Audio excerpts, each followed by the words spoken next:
The January transfer window is closed and we have made possibly our best ever signing to date in the save so far. Let's get into it and I'll run through exactly who's joined the club.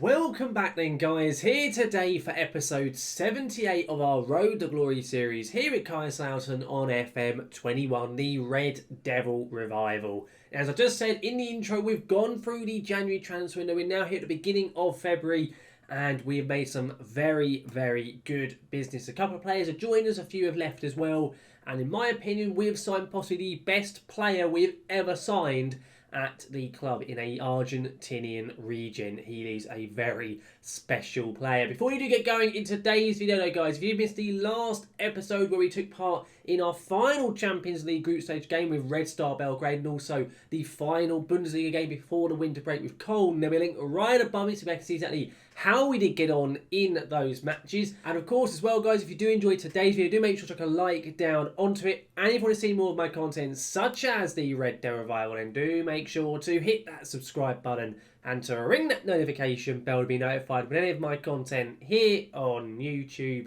goes live. Now going straight into this video today, of course, it's mainly going to be focused on transfers and all the action in terms of who joined, who left, everything like that. We've played a few games since the last episode as well. We can also play one match today in the German Cup third round up against Wolfsburg away, knowing if we get a win in it, we're going to the quarter finals. Of course, we want to be winning that competition this year after we've made the final in 2 consecutive seasons and both years lost out in them. So, of course, we want to make sure we go one better this year round. In terms of the transfers though, we'll get into them and I'll run through exactly what has gone on. I'll go through those who have left us first of all. I've already got those players who've joined and left highlights so you can see them on the screen. But the first one in terms of who actually left the squad was Kylian Ludwig. The first 2 players on this list, both their contracts were running out, so it made sense for us to ship them out before we lost them on a free transfer. Kylian Ludwig, we got him a couple of years ago to be what was initially the backup right back, and then he actually became kind of first choice, and then he did become the backup right back. Got him on a free transfer in the 2024-25 season, so 2 years ago. And he didn't play at all this season. He really dropped down the pecking order after he brought in new right backs. On a free transfer, we sold him back to Red Bull Salzburg, where we got him for 1.2 million. It could rise to 1.5, I think, for a player who was kind of second Bundesliga level anyway. Had only 6 months on his contract. I think that was pretty decent stuff. After Ludwig left the club, we also got rid of Bobby Firmino. Of course, he got a big injury a couple of months ago in game. Before that, he had been a pretty decent player for us. He joined us in the January of last year for about 2 million quid. He's now gone over to Stuttgart for 2.5 million, much like Ludwig. His contract was running out, so we had to get him off the books. He, in that time, played 16 games in the league, got 2 goals, 2 assists, which isn't great, but he did get a few goals and assists as well in the Champions League and Cup games. But he was a decent player. He was quite a good tutor, to be fair, because he was obviously an experienced player. He was really good at tutoring other younger players. But other than that, Bobby Firmino wasn't fantastic. I have also loaned out our youngster Manuel Wirtz. He was on loan at Cologne. I recalled him. I've loaned him out elsewhere. He wasn't doing a huge amount over there. He's now gone over to Braga on loan instead. And then there's a couple of other transfers mentioned. There was a youngster Kudu who left on a free transfer. His contract was running out. It didn't really matter there. And Luca Weisenborn, our kind of 4th choice goalkeeper. He's okay. He's 22. You can see him on the screen there. He's gone over on loan at the moment to Leverkusen to be their backup because there's an option for them to buy him for about £500,000. So I'm hoping he may leave. He wanted to leave anyway. But then the main one which occurred, and I'm going to be honest, I'm quite pleased with this transfer, considering the fact he had dropped down the pecking order, was Jakob Lidin. Now a Manchester City player, been with us for a few seasons. He played 80 games and scored 5 goals in the Bundesliga over about a 4-year period. He was very much our first choice centre-back when we signed him back from Malmo in 2023, and he was a very competent player. He played a lot of games. He was always a decent option for us at the back.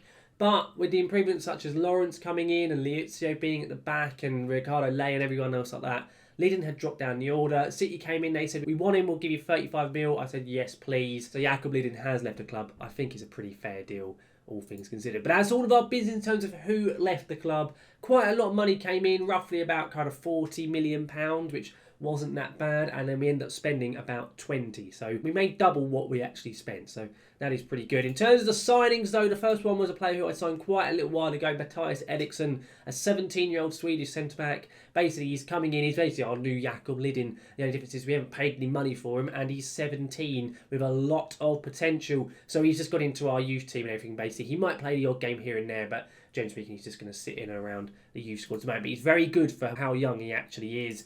Then I will leave Sergio Montiel till the end. He's the one I'm very excited about. We also got Kieran Tierney on loan for the rest of the season. We originally had Marco Salah on loan from Leeds. Salah got recalled because he hadn't played enough games.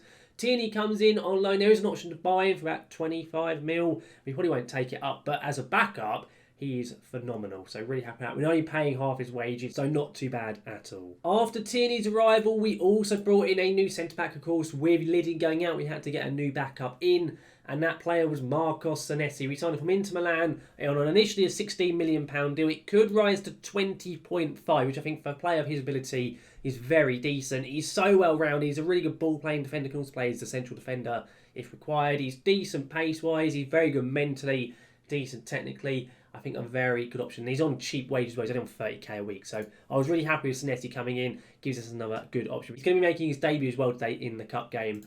The final signing we made, and as I've already said, the player I am very, very excited about, and he's already rated on the league preview and all that type of stuff. He's actually rated as the best central midfielder in the Bundesliga. This guy is very special. We signed him for £6.75 million. That was his release fee. And he's 4.5-star current ability, 5-star potential, and he's 19. He has 20 long shots, 16 technique. He's really good mentally, phenomenal in terms of his physicals, and his technicals are fantastic as well. He's going to basically play either as the Mazzala on attack or as the box-to-box. He is a right-footed player. He lacks a bit of finishing, which I am trying to train him in, so he can obviously get a few goals here and there, but this boy can do it all. We pay him 60k a week. We had to give him quite a big contract because a lot of other clubs are in for him. But for £6.5 million, he is phenomenal. So that is Sergio Montiel. He's already had a very good start to life. 3 games, 1 goal, 1 assist from midfield. He's loving life. He most definitely is. That is all of our transfer business, though. You have to let me know, guys, what you think of it down in the comments. I am very excited to see how Sergio does get on. In terms of the schedule, I have gotten on in our games since last episode. We've, of course, had the winter break where we took part in quite a few friendlies. I did a tour of North America, basically, of Mexico, I believe. And then we came back for Bundesliga action in the middle of January, and we got off to a very good start. We absolutely battered the hell out of Bayer Leverkusen. We beat them 5-0, goal from Hikmet. We got a hat-trick from Chimpataz and a goal from the newly debutant Sergio Montiel. It was a happy day for everyone involved. It most definitely was. And then after that, we took on Bayern Munich away, and we drew 0-0. A very decent result there to make sure we avoided defeat against our biggest rivals, really, in the Bundesliga. And after that, we then took on our actual arch rivals in Frankfurt, and we beat them 3-1. Good performance, really. It was a bit of a cagey game in the second half, and then we got a very late kind of goal just to extend the lead. I thought initially it was going to be Frankfurt nicking a point at the end, but thankfully we got the winner to make sure we killed the game off at 3-1. And as a result of those performances in the league, we sit top of it, 3 points clear of Leipzig, 6 clear of Dortmund. Bayern have really dropped off. They're 9 points behind us at this point in time. So our main threats really are Leipzig and Dortmund. You'll see Chimpataz, by the way, is top goal scorer in the league. He's also up there for the highest average rating, as is Lawrence. So, you know, it's a good season right now. Of course, we are going to be taking part in the German Cup. It is Wolfsburg away, so we're going to get into that game now. This is how we're lining up for it. It is Leno in net, Lawrence and Senesi at the back, Zielinski, the young 17-year-old right back, in at right back. It's then Liuzio at DM. Tierney is starting at left back today. Sergio Montiel is the box-to-box. Cosme and Tagsev are in the midfield, and Edouard and Jensen are starting up front. Unfortunately, no Chimpataz today. He's not available. He's out with a cold for another day. And as someone who's currently suffering from a cold, I know how he is feeling. Hopefully, though, without him, we'll still get the result we are after. We'll get into this game then. Can we get the result we want? I'm certainly hoping we can do. If we lose to Wolfsburg, it'll be very disappointing because they are bottom of the Bundesliga. So there's no real excuse for us not to be winning this game here and progressing to the next round of the Cup. In terms of how Wolfsburg are lining up, they got a few decent players in that team. They're also managed by Julian Nagelsmann. I'm very surprised as to why they're really struggling as bad as they are to be bottom of the league. They are going to probably be a difficult opponent, despite their poor form, I feel like that. it's never going to be an easy game. You can see how bad their form is at the moment. 4 losses from them recent 5 games. It's really not good stuff from them. I think for ourselves, it's 4 wins in our most recent 5 because we had that draw with Bayern. We're unbeaten in something like 12 games now in the Bundesliga, I believe. And we have only literally just conceded our first goal in something like 8 games we went without conceding. And we conceded up against Frankfurt in that last match, which is a little bit disappointing because I think the record was 10. But we are on a very good season. So far though, saying about good seasons and so on, this match is not a good match. It is very drab, and it is finally though our first highlight of the game. Wolfsburg in a bit of a dangerous position here. Liuzio, good little block there. He does get the ball back. What's he going to do with it? He lumps it up the pitch. Very poorly though, let's be honest. Tierney then wins the header. Weird header from Kieran Tierney. No idea really what he was doing there. Now Miliko for Wolfsburg. We initially clear it. It's still in a dangerous area though. We are not doing good enough defensively here. Pass that to Miliko.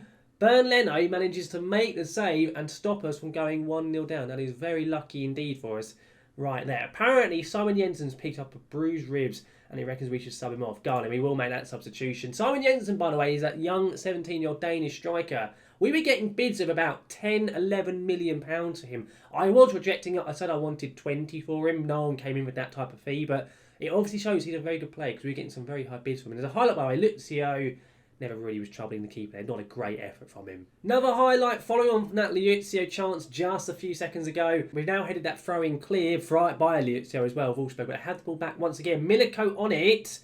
Bernd Leno again keeps us level in this game. We are very lucky right now not to be losing. We really, really are. But saying this, Pellegrini fresh on the pitch for the injured Jensen. How has he not scored? How has he not scored?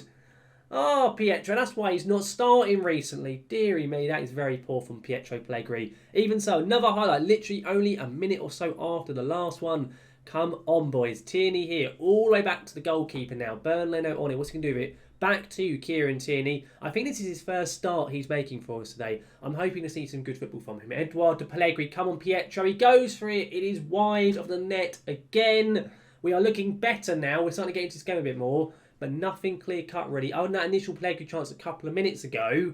Nothing else really that's looking like it's going to threaten the goalkeeper. And we're getting towards half-time now. Into stoppage time we go. It is 0-0 at half-time. A pretty poor performance from us, realistically, if you think about everything that's gone on in this game. Right then, let's get into the dressing room then. And what are we going to say to him? I'm going to say to him, I'm not happy. It's not been good enough, this game, from us whatsoever. Everyone barring Jamie Lawrence has reacted quite well. I say to him, I'm looking to make difference. He's now looking motivated. Good. I'm not going to change up how we're playing as of yet. I'm kind of happy generally with what we're seeing, but we'll wait and see. We are kind of whizzing through the beginning stage of this second half. Already almost 15 minutes into it and not a single highlight for us to see. And in terms of the stats, by the way, Wolfsburg are having the better of the game. They've had better XG. I think they've had more chances as well overall. So it's not been a good showing from us in this game. I know we're playing a few rotated players, and Paslak on this right side again. We've got the ball back. Come on, a chance to counter-attack. We're so good on the break. Tagsev running down this left-hand side. What's the Norwegian international going to do down this left flank? Come on, Tagsev. He goes across it. It's blocked. Nielsen gets it instead. Is it going to be a chance for a Wolfsburg counter after we tried to counter ourselves? It's like it may well be the case, you know. Sieb here on this left flank, a player we actually nearly signed a year or two ago in-game. He's a young German player signed from Bayern Munich, I believe. Miliko now to Paslak. It's a good tackle. Tierney now clears it. Is it... What? They've blown for a foul. They are having a joke, right? Surely VAR's not going to give this. That looked like a perfect slide tackle. It's gone to VAR. No pen. Well, what the hell? There was a chance for us to counter-attack, and that has been completely ruled out due to the referee being an absolute prick. Oh, my days. That is a joke right there. Right, we're making a substitution. Okay. Right, we're going to get Cosme off the pitch. We're going to get Amiri on. We're going to change over Montel and Tagsev because Montel, I feel, in that Mazzala role is a little bit more effective because he's so good going forward. I'm also going to get Tierney off the pitch as well for Hector Franco. Double change. That is all of our substitutions because, of course, we've already made the change up front. But I'm confident that those changes can make the difference we want to see. As I'm saying this, there's a Wolfsburg corner. Barco puts it in. We head it clear. Chance to counter attack. Come on, Pietro. He loses it. But Edouard has it now. Olivier Edouard, by the way, is on some very decent form at the moment. Edouard goes for it. It's not a good effort. Timo Horn very comfortably gets hold of that ball. We're going to go to being attacking. And we're going to see what else we can see. Although I don't think it took into effect before this highlight has begun. Indeed, it did not. So what is going to happen here? Our young right back Zielinski, who I've been very impressed with in the games in which he's taken part, has always looked very decent, especially going forward. Amiri now to Lawrence. Come on, boys. Let's keep this ball. Let's go forward with it. Right, lovely ball up the pitch there. Pellegrini, nice header down. Edouard on the ball now. Come on, Olivier. He does his man. I don't know why he's passed it, but Zielinski should get there. Indeed he does. To Pellegrini. He's not going to miss that. Oh, Pietro, thank you for finally sorting us out. We're going to go to balance instead and go a little bit of time wasting and be more disciplined. Just under 15 minutes to go, plus stoppage time. Can we get the win here away at Wolfsburg and get ourselves into the next round in the cup? It's been a tough old game, tougher than I expected. But at the moment, we're getting the job done just about. There is only 7 minutes to play. Franco on this ball. Are we going to extend our lead? Of course, Wolfsburg going to have to go at us a bit more now. Going to probably leave a few more gaps at the back for us to try and exploit. But if they're bombing players up the pitch, it's always going to be a risk. Amiri here tries to get it to Montel. It ricochets everywhere, and they do eventually clear it to Wolfsburg. Come on, please get there fast. Oh, no. Oh, no. Wolfsburg on an attack. Sieb here. And somehow, Bernd Leno has not conceded today. I do not know how he hasn't. We got very lucky. There's another highlight, 87 minutes. What is going to go on from this highlight? It looks like it's going to be a chance for Wolfsburg to counter-attack. Depending on what happens here, depends on what tactical change I'm going to make. Armando Sieb with another chance. He's missed again. The boy cannot hit a barn door of a machine gun, as the old saying used to go. I can't remember what commentator used to say that. But my goodness me, we've gone defensive. 3 minutes plus stoppage time to go. We're wasting time, which is what I want to see. Come on, Leno. What is he going to do with it? He goes to Senesi, who lumps it very, very poorly. I will be honest, that was not good enough from Senesi. And now Barco shoots. And again, Wolfsburg hit the woodwork. And somehow we have not conceded. Into stoppage time we go. Are we going to fluke our way to a win here? We are very lucky to be going through to the next round of the Cup, and I do not care. I'm going to say a good win, boys. I don't agree with that whatsoever. We were awful. We got away with it, but I don't care. The lads all look over the moon about it, and we are into the quarterfinals of the Cup, which is by far the most important thing. It most definitely is. Of course, though, guys, let's have a look at our schedule, what we're coming out for next episode. It will very likely be the Champions League, by the way, because we have had our draw. In fact, I'm saying that the quarter-final for the Cup's not in too long. But no, we will come back for the Champions League quarter-final. We've been given Benfica over 2 legs, which, to be honest, based on the teams left in the competition, probably wasn't a bad draw at all. So we will be taking on Benfica in next episode. And I think we'll also probably take on Hertha Berlin. So next time around, guys, we'll be coming back for the Hertha game away from home and the first leg of the Champions League knockout round with SL Benfica. Overall, though, guys, that brings this video today to a close. And we just about scraped through the Cup, which is fine. I mean, we played a lot of reserve players, so we'll take whatever we can get with it. And we're into the next round, which is the most important thing. And I think, honestly, in terms of the transfer business we've done, we are looking so strong. Shimpataz are looking fantastic. Misic in net is looking amazing. Montel just signed, looks absolutely phenomenal. You have to let me know in the comments what you guys think of him. But I really think our team is really starting to strengthen up and look like a real force at this point in FM. And overall, guys, I really do hope you have enjoyed this video today. If you have, to make sure to like down onto it. And if you do want to see any more of my content, such as the Red Devil Revival, then do make sure to hit that subscribe button and to ring that notification bell to be notified whenever my content here on YouTube goes live. But guys, thank you very much for watching, and I will see you again next time.